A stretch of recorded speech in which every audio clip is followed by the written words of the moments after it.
Hello and welcome to the intro of the Venus Rose Code activations and installations. I am Jenna Allen, creator of the Pleasure Temple Mystery School, which is a pleasure-based oracular training program.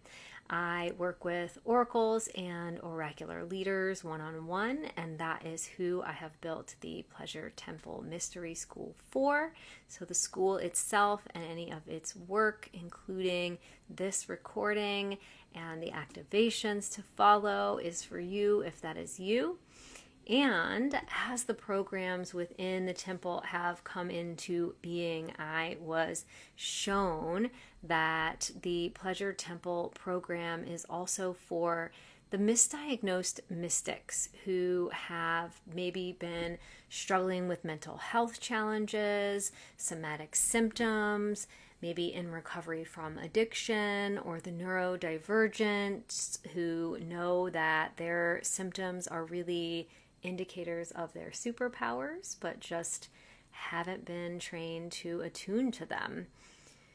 Oracles and priestesses are frequency holders. They are code bearers and architects of new timelines, and they carry ancient remembrance in their bones, and they rewrite collective reality through the body, through beauty, and through pleasure. And so if you are here and you don't currently identify as an oracle or a priestess, just know that this has come into your field for a reason. And I invite you to consider that you may be a hidden oracle, one of the mentally diverse or neurospiritual or chronically initiated, or maybe among the misdiagnosed and those who have been gaslit by the medical industries. And if that might be you, you might be in the right place. I specifically specialize in working with vulva-bodied females. That's my area of expertise. So my work is also for them. And I am more than happy to train men and very bodied individuals to this work. We definitely need more of you. Please reach out if you are interested. And my niche and my call from Mother Mary herself came to me in working with women specifically. Mary Magdalene as well. Who is a womb healer, and that is my calling. And with that said, I do believe that men have a womb as well, an energetic womb called a hara, and there's absolutely no harm in listening to any of the activations or recordings or any of the videos that I will be putting out. And activations will occur for you as well as you're watching this, regardless of the body parts I'm referring to or any of that, or genders or anything like that. So feel free to make it applicable to you or create your own similar to this to guide others through and guide yourself through. For years, I was recording my own activations and activating myself without doing it for everyone else as well. It was just as potent and powerful. So I just want to let everyone know that up front, because my activations will include references to vulva activations, things like that. Again, feel free to adapt for you as you listen along. Now, the reason why we are here. This activation, this is going to be a series of activations. And for my clients, there will also be a series of installations to accompany the activations of the Venus Rose into your energy systems, the chakras and the meridians of your body. Venus, as a planetary body, creates a rose pentagram in the sky with her orbit over an 8-year period. And this cycle is also known to be the origin of the Inanna mythology. So Inanna is the Sumerian goddess, ancient Sumerian goddess of love and war. She makes a trek to the underworld to visit Ereshkigal, her sister and queen of the underworld, who is angry, infuriated, enraged because Inanna is responsible for the death of her husband.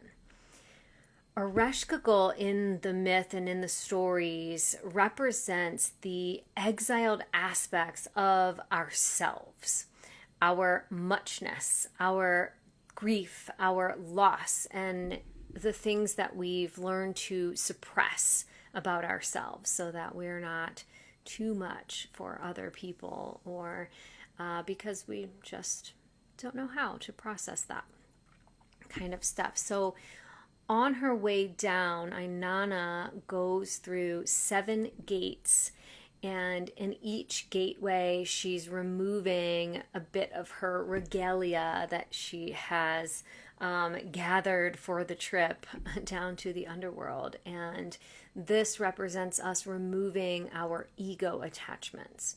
When Inanna arrives in the underworld, she is instantly killed by Ereshkigal and hung on a meat hook.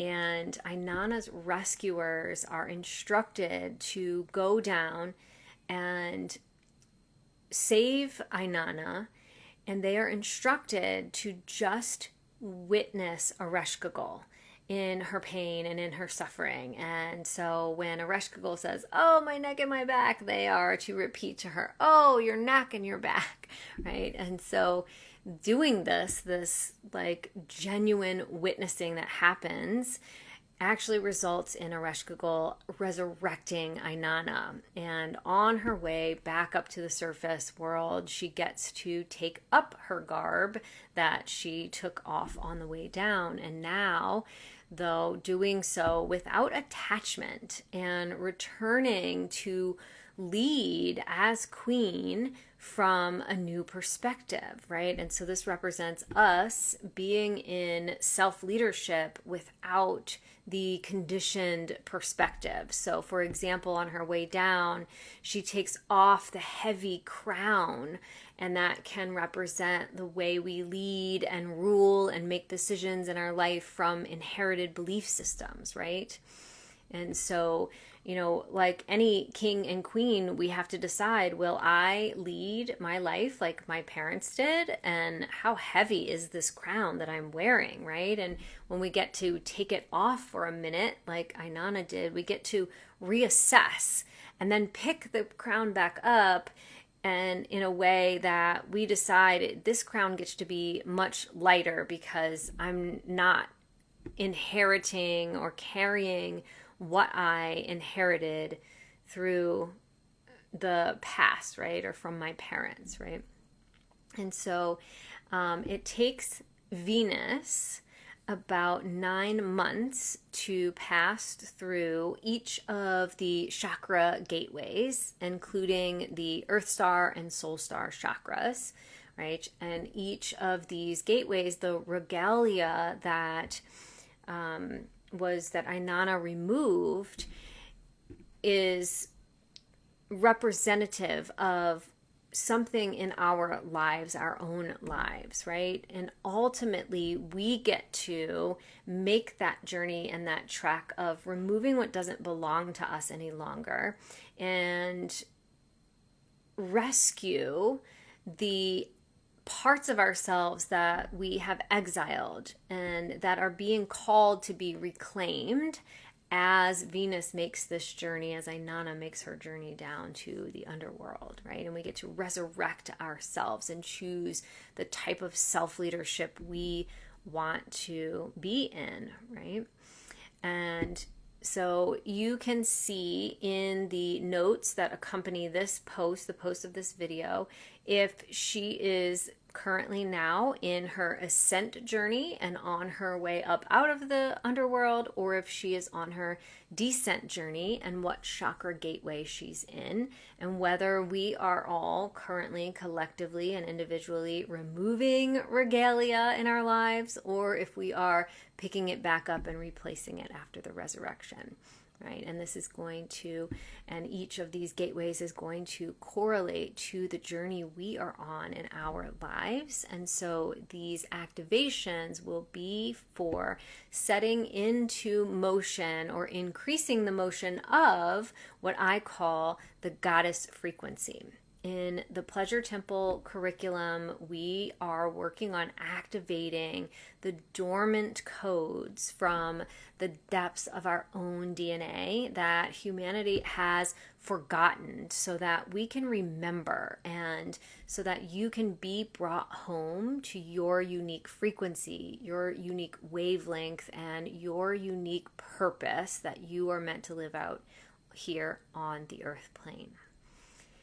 The energy work that we will be including in the activations could be various combinations over the months to come. I will definitely be infusing the activations with Reiki. I'm trained in both Holy Fire and 5-element Dragonfire Reiki. My dear friend Erin Ryan trains in, she is the creator of 5-element Dragonfire Reiki. It is super potent, very powerful, and I'll also provide a link in the comments if you are interested in that training as well. And I'll be working with dragon medicine. I have been working with dragon medicine for several years. They have come to me in various ways, and it wasn't something that I was seeking out ever, but they did come to me, and they've been working with me, and they come to me all the time in my own healing work, and now in the healing work that I share with others. I was so hesitant to share that for so long.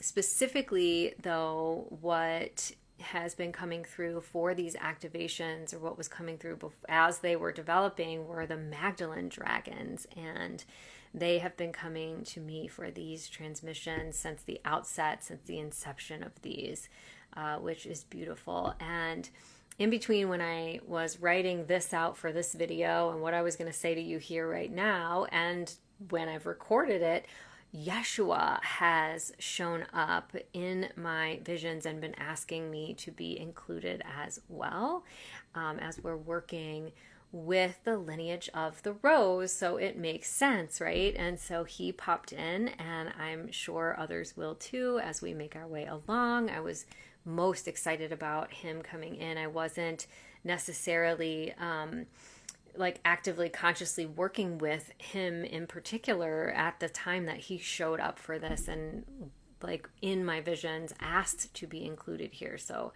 I think that's really exciting and really beautiful. And I wasn't realizing until he showed up the connection of this work, these activations that we're doing, with Christ consciousness. But of course he came in, he showed up to let me know what was up. So here we are. And then we will be doing DNA light code activations, which I already talked about. We'll be using time magic and aligning ourselves to Kairos time, which is sacred feminine non-linear time. We live in the 3D Chronos linear time, that's like Gregorian calendars and all of that, right? So we're going to be attuning ourselves to non-linear time. We're going to be calling in our multiversal self, tapping into our crystalline radiance that is the result of consciously attuning to our highest timeline, which is really exciting. And then I will be using some Sanskrit and Tantric philosophy terminology. For example, Sat Nam is a Kundalini yoga mantra.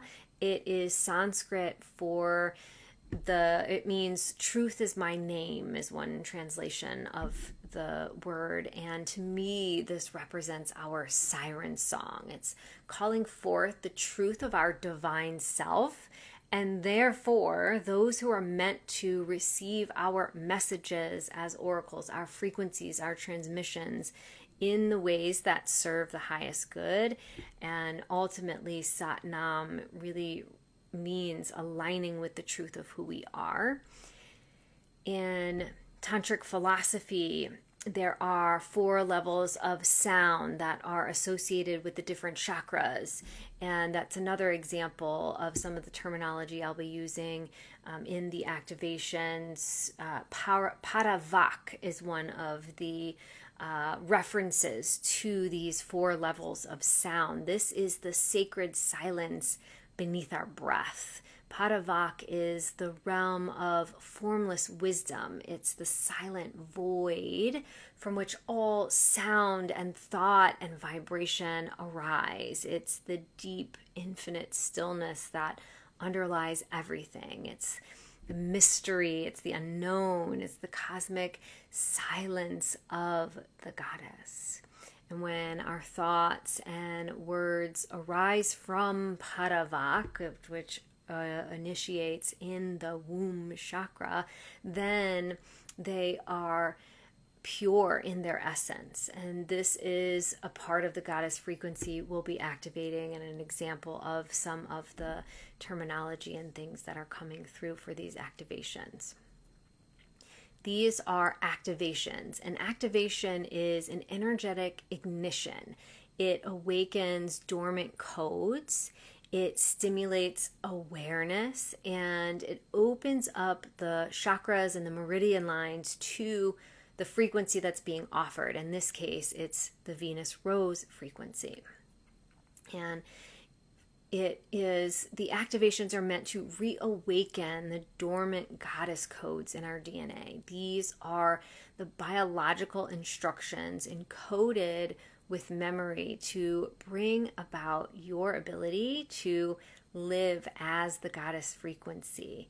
These activations are a remembrance of your sovereign sensuality, a remembrance of the sacred timeline that you came here to inhabit. They are a remembrance of your being a vessel of prophecy and of pleasure and of presence. And they are a remembrance of the rightful rage and holy devotion and erotic power that your beingness contains and is meant to inhabit. Venus is the goddess of love and war, of ecstasy and eruption, right? And self-leadership is having mastery of these both. And so through each chakra gate of Venus's descent, you are not just clearing energy, you are going down into the depths to retrieve a blueprint. You're to retrieve the original design of what it meant to be a temple keeper, a voice of the divine, and a living embodiment of love and war in balance. In the pleasure temple, we don't bypass the war. We ask, what part of me was silenced at this gate, and what truth was buried here?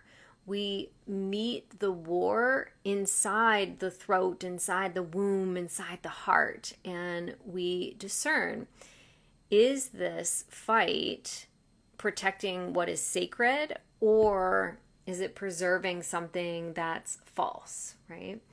The goddess frequency is reactivated when we can stop outsourcing our power and we start living the temple codes again through ritual, through breath, through pleasure, and through our fierce discernment. And the Venus Rose is the map that can bring us home to that. All of my clients will receive installations in addition to these activations. And installations are for stabilizing and deepening the activations in a more permanent way. It's more than just waking up the codes like we do in the activations. It's about rooting them into your body, your DNA, your field.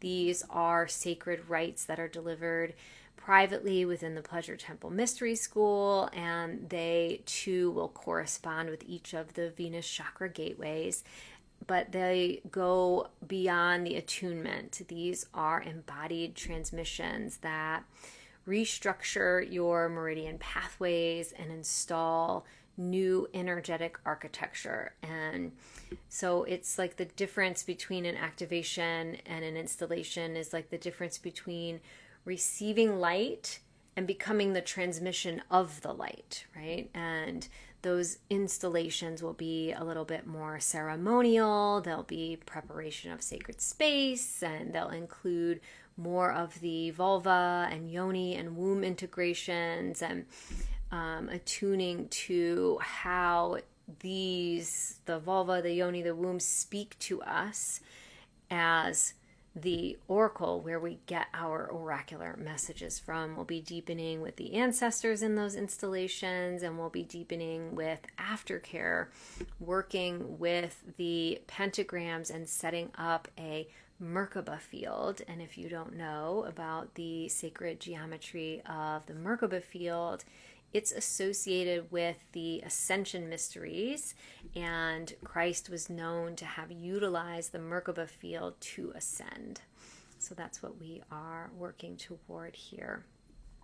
And we'll also be using a little bit of diaphragmatic breathing. So I wanted to just walk through the basics of that because it's going to be supportive for the activations and the installations if you haven't already been familiar with that.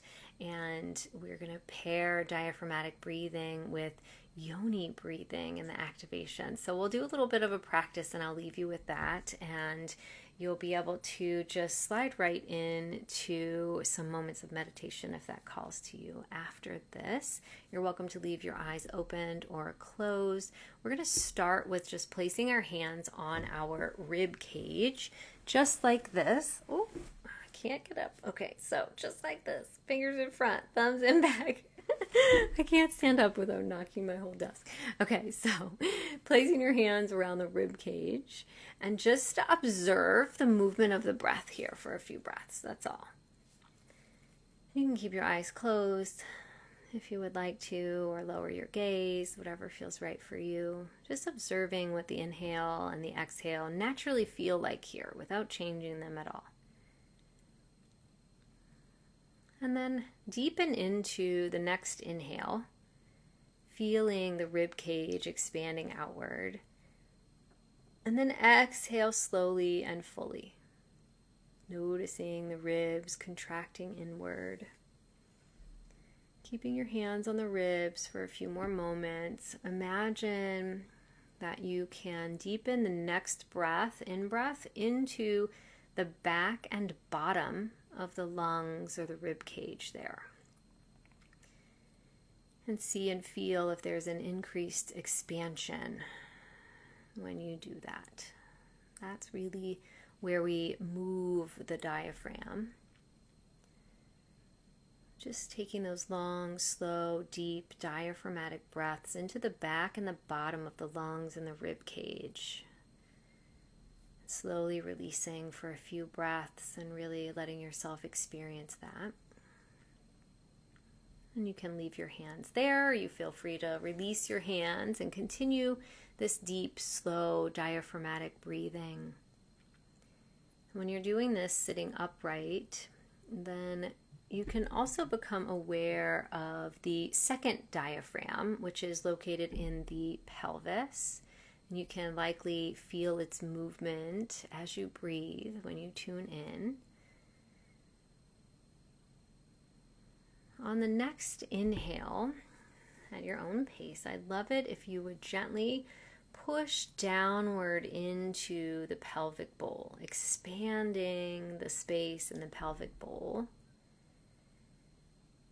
And then on the exhale, when you release, feel the drawing inward of the pelvis and the pubic bone toward the navel slightly. And just do this in a pronounced way for a few breaths. Gently pushing downward into the pelvic bowl, releasing and just feeling it.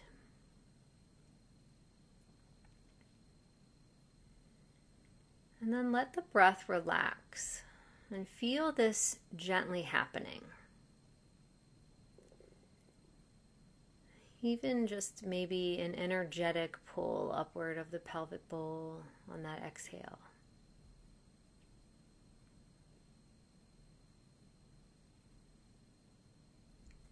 And on the next inhale, I want you to again softly push downward, but a little more like when you're using the restroom, and hold the breath at the top momentarily. You might notice that the lower belly protrudes outward. We love a belly protrusion.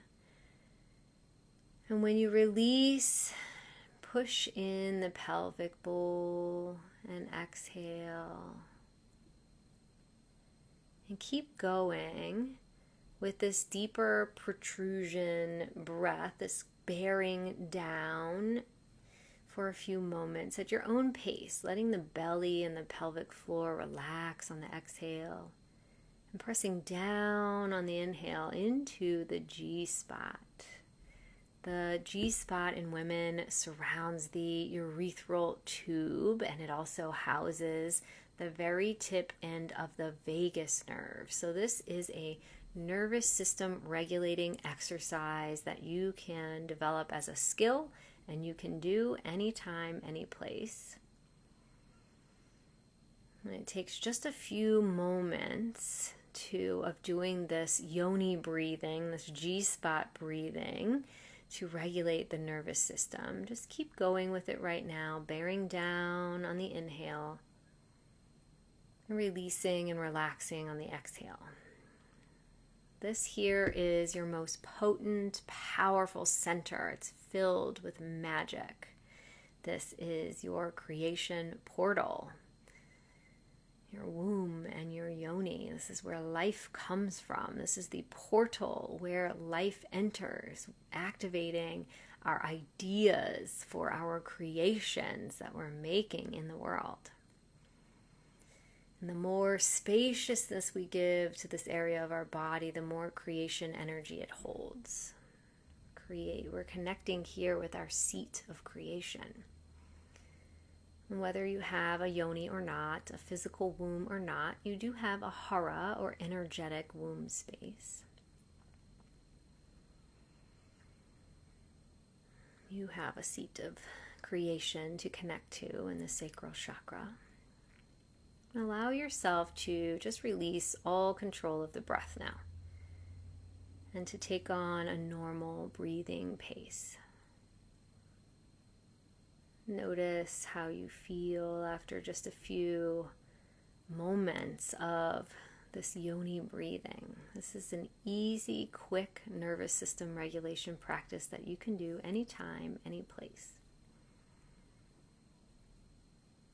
And I'll go ahead and leave you with that. Feel free to continue meditating if that calls to you now, and see what messages your yoni and your hara have for you today.